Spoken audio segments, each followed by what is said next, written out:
قال فبعزتك لأغوينهم أجمعين إلا عبادك منهم المخلصين.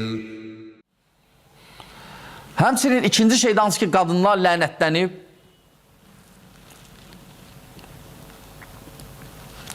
qaşlarını dartmaq. Qaşlarını dartmaq, kim ki aldırır qaşından və kim ki alır belə, məlundur, lənətlənib. Çünki üz elə yerdir ki, qadın insanda incə yerdir.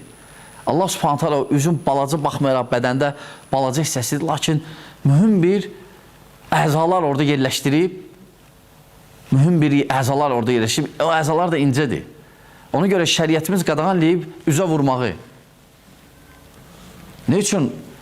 Üzün o incə yerlərdir, qoruyur o yerləri şəriətimiz. Qadağanlayıb üzə vurmaq. Hətta üzü pisləmək, üzü söymək. Dinimiz qoruyub, qardaşlar. Götürüb qaşı dartmaq haramdır, məlundur. O qadın ki, qaşından götürür, məlundur, lənətlənib. Və kim ki götürür, o da məlundur.